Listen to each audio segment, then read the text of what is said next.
welcome you all back to my new lecture on simple hydraulic circuit working and its simulation.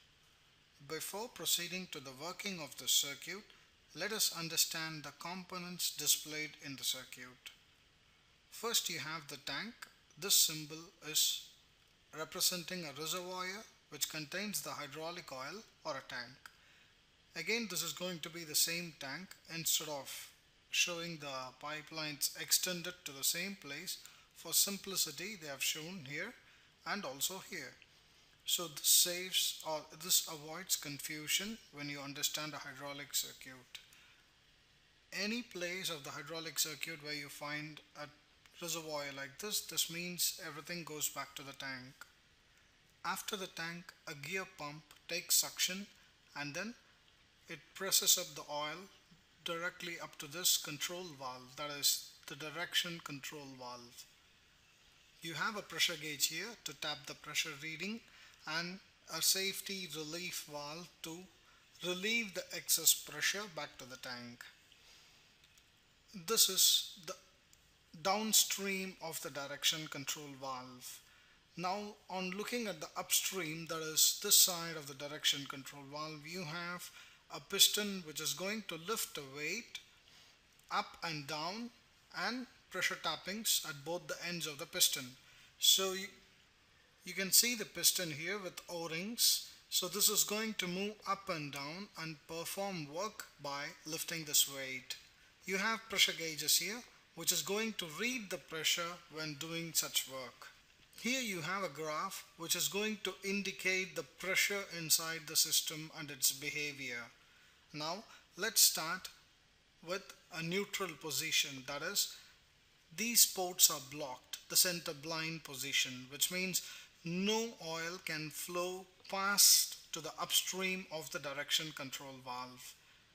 These are two buttons, which means this valve can be operated either by solenoid or by manual.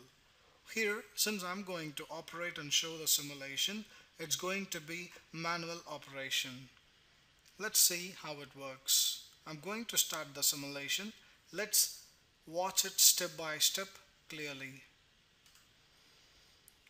As I start the gear pump, it takes suction and the oil under pressure goes here. Now there is no path for the flow of oil and thus the system pressure builds up. It relieves, or the excess pressure is relieved through the relief valve back to the tank. This continues happening till there is any change in this position of the valve. There is no return oil coming back to the tank because this is also blindfolded. Now what I'm going to do is I'm going to increase some weight here. So as I increase a little bit of weight, the pressure required to lift the piston will be slightly more. Let's see how does that work. We have to click here to raise the piston up so that it lifts the weight. Now I'm going to do it, click to raise.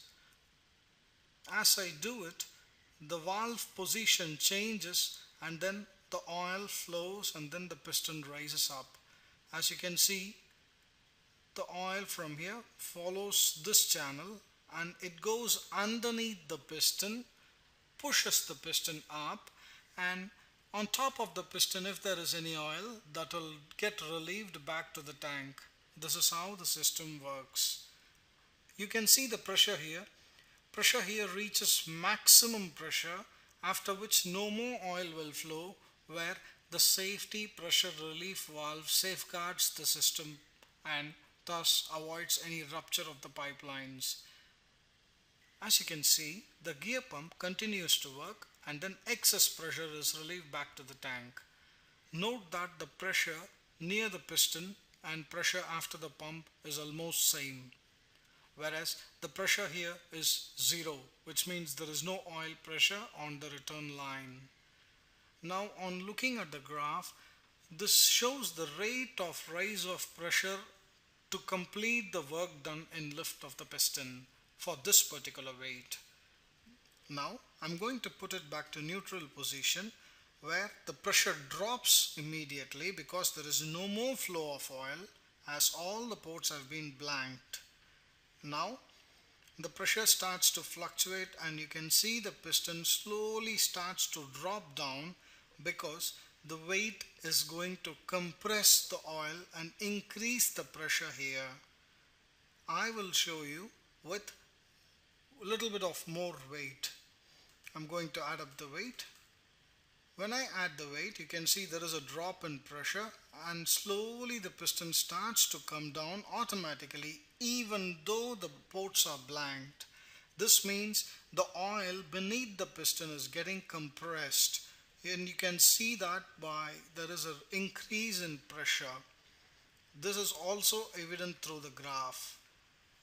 The oil above the piston, which was under pressure, gets expanded now. Now I want to lower the piston, so what I'm going to do is click on this. As I do that, the oil flows directly on top of the piston, which is indicated by the pressure here, pushes the piston down, the weight goes down, and the oil which was underneath the piston drains back to the tank.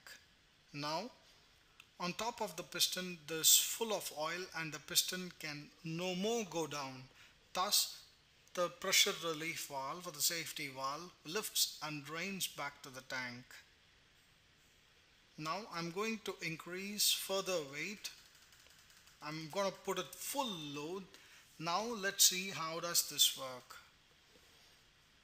I'm going to raise the piston up. Now in neutral position. Now I'm going to raise it up.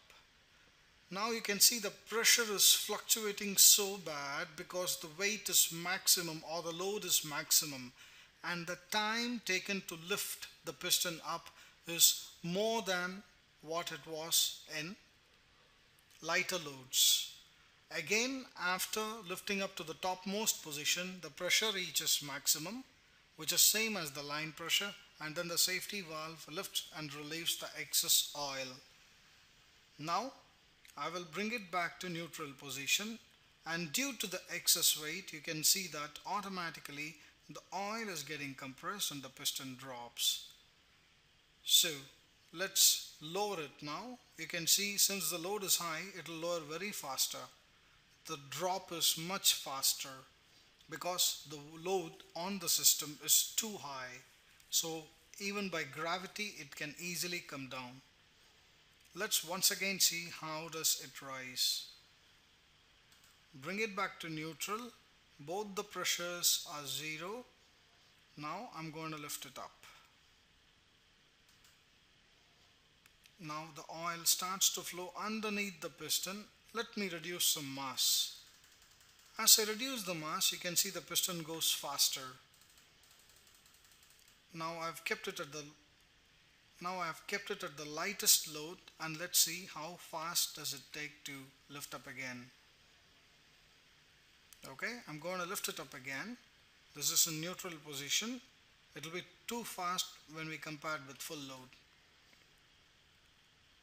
You can see the graph rise immediately and the piston reaches top within very short time. So that's the basic understanding of any hydraulic circuit which requires to operate with load. Hope this explains you the basic operation of the hydraulic system.